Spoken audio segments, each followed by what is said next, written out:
Bonjour, bienvenue dans votre premier épisode de votre série de podcasts Rétrospection.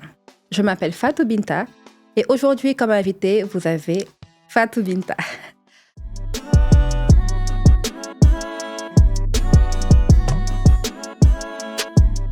Bonjour, bienvenue dans votre premier épisode de votre série de podcasts Rétrospection. Je m'appelle Fatou Binta et aujourd'hui comme invité, vous avez Fatou Binta. Jeune entrepreneur depuis une dizaine d'années. Et aujourd'hui, je suis là pour vous parler des choses que j'aurais aimé savoir avant de me lancer dans l'entrepreneuriat. J'ai comme l'impression qu'avant de se lancer dans l'entrepreneuriat, on nous fait juste croire qu'il nous faut des moyens financiers et matériaux. Mais après 10 ans, quand je regarde en arrière, je me dis que c'est bien dommage, car j'aurais aimé avoir des gens qui seraient là, en train de nous parler en fait de tout ce qu'il nous faut émotionnellement, mentalement et même physiquement, et même sur le plan religieux, etc. Je m'explique. Je vais prendre mon cas comme exemple, parce que je pense être le mieux placé pour en parler. Quand je dis le mieux placé, c'est-à-dire que je ne vais pas prendre exemple sur quelqu'un d'autre alors que je suis déjà présente. J'entreprends depuis une dizaine d'années dans différents secteurs d'activité, dont certains que vous connaissez déjà, comme Fabi Couture, comme Mon Petit Creux, comme Café Cacao, etc. J'ai toujours été quelqu'un d'assez hypersensible. Je souffre d'une hypersensibilité. Pourquoi je dis que je souffre? C'est parce qu'en fait, c'est un syndrome. C'est un syndrome qui fait qu'on développe une intensité émotionnelle. Ce qui peut vous affecter à 5%, 10%, m'affectera moins à 20%, 50% et même 100%. Et j'aurais bien aimé que l'on me dise avant de me lancer, qu'en matière de business, il ne faut pas avoir trop de sentiments. Aussi bien avec les collaborateurs, parce que je n'aime pas le terme employé, je dirais plutôt collaborateurs, aussi bien avec les gens qu'on rencontre au quotidien, clients, fournisseurs, etc. Mais, c'est-à-dire qu'il faut avoir un autre état d'esprit quand on se lance. Je suis tellement dans l'émotion que j'ai du mal parfois à faire la différence entre Ismaël collaborateur et Ismaël ami, entre Fatou cliente et Fatou ami.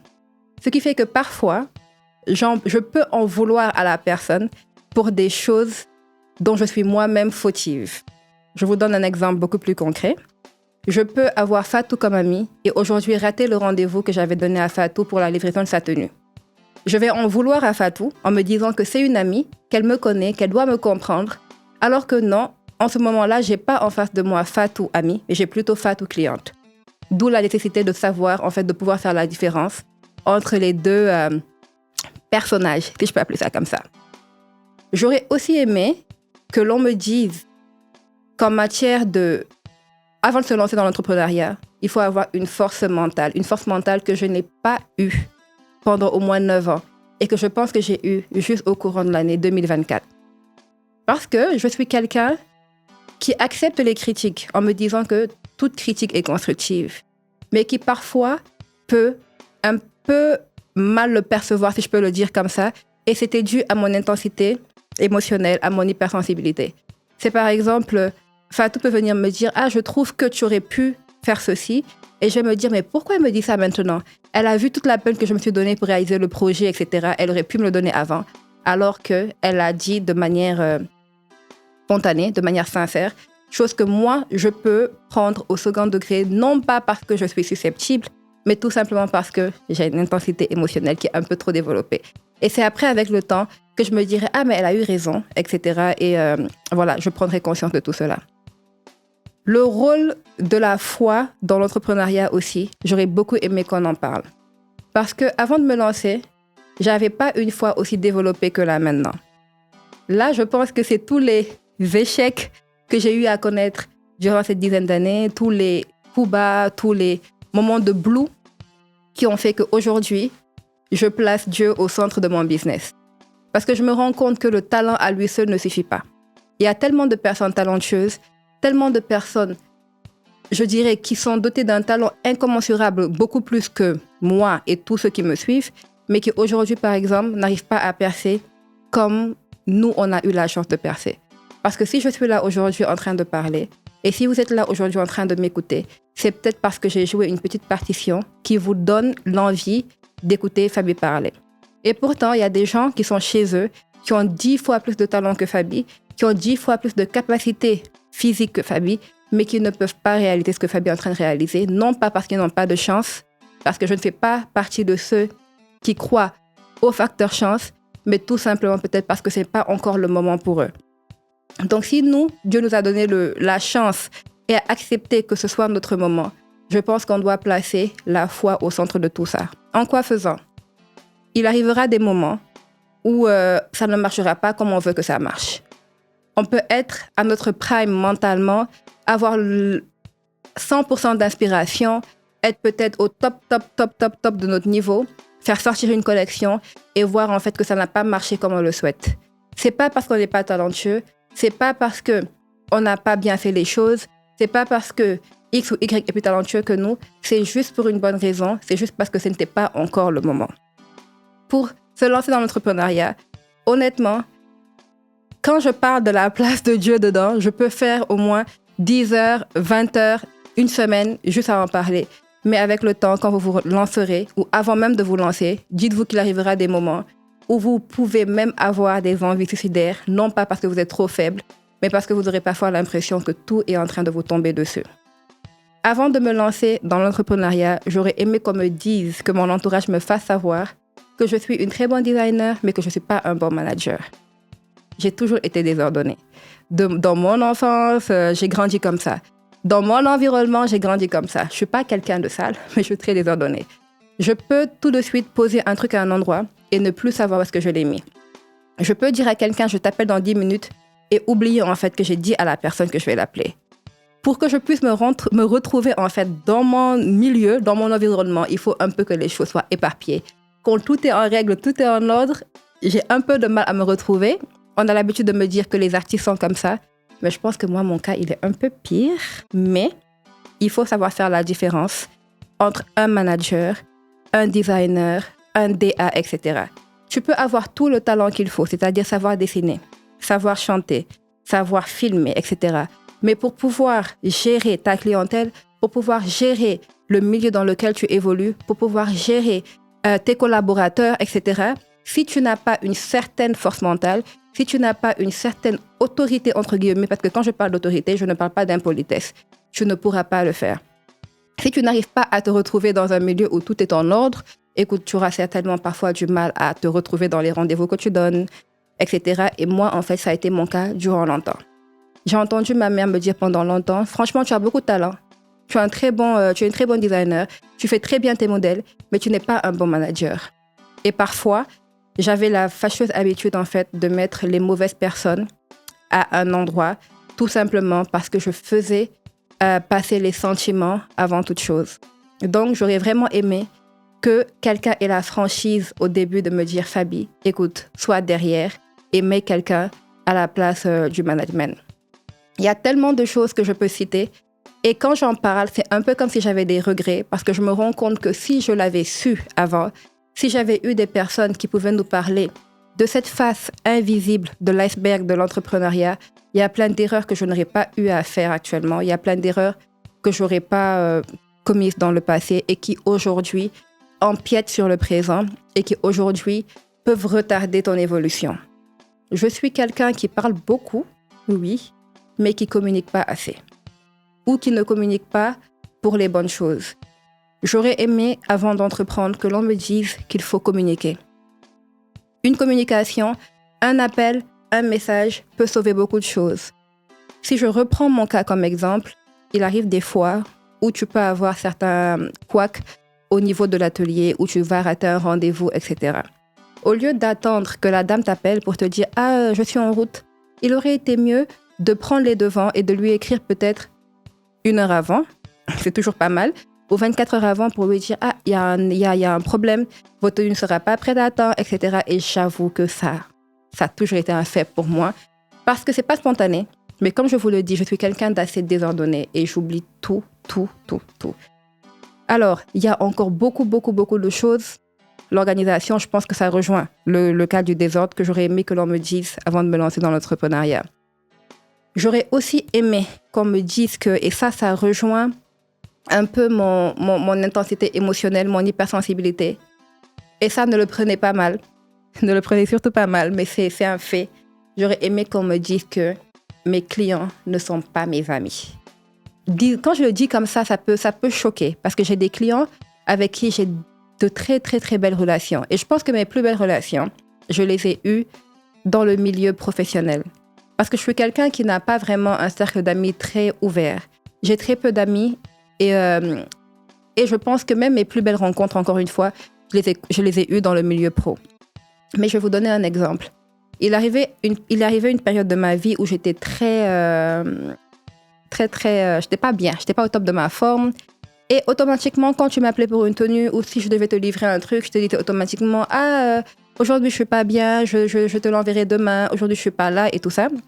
Et j'ai une cliente que je salue au passage, en fait, Fatima, qui m'a dit, mais Fabi, je vais te parler sincèrement en tant que cliente et pas en tant que grande sœur.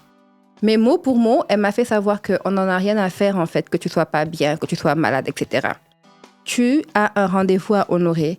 Il faut que ton business puisse tourner, même si tu n'es pas là. Même quand tu n'es pas là, tu dois permettre, en fait, à tes collaborateurs de pouvoir travailler et de respecter tout ce qui a été fixé, même en ton absence. Chose que je ne faisais pas. Et sur le coup, ça m'a frustrée parce que, encore une fois, c'est mon hypersensibilité qui a pris le dessus. Je me suis dit, mais en fait, non. Elle, c'est ma grande sœur, elle doit pouvoir me comprendre et tout. Mais en fait, elle m'a réveillée, elle m'a beaucoup aidée.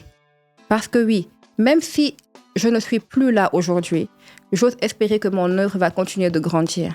Mais j'ai toujours eu la fâcheuse habitude de tout recentrer sur moi, c'est-à-dire de vouloir tout gérer en même temps, de ne pas laisser mes collaborateurs faire leur travail respectif.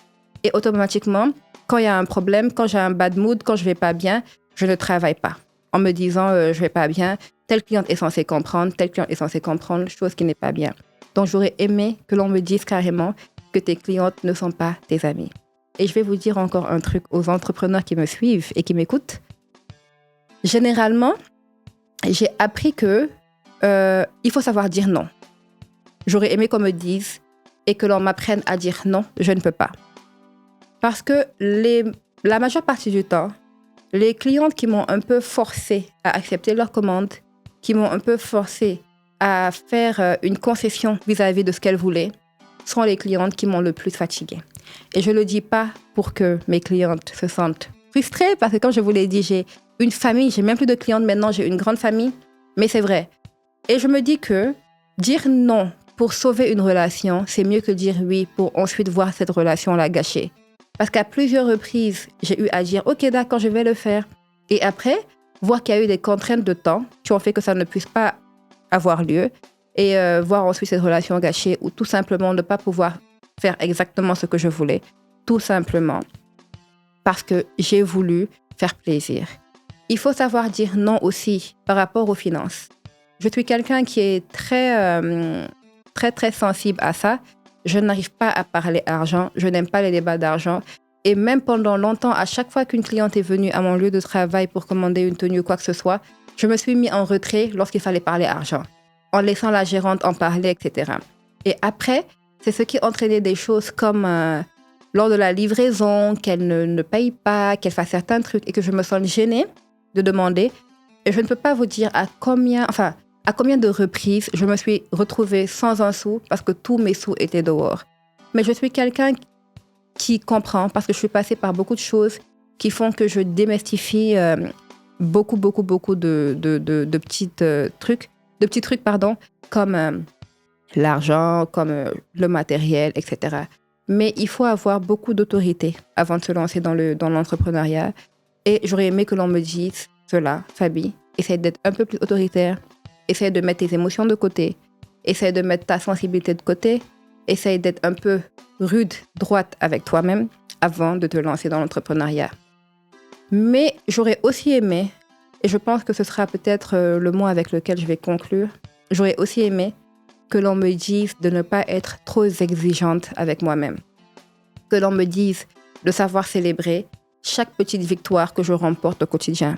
Vous savez, le matin, même quand vous faites une to-do list, c'est-à-dire une liste des tâches, des choses que vous avez à faire aujourd'hui, et que vous arrivez à tout cocher, soyez fiers de vous, et dormez en vous disant aujourd'hui j'ai pu concrétiser, j'ai pu réaliser tout ce que j'ai pu respecter toutes les tâches que je m'étais fixées.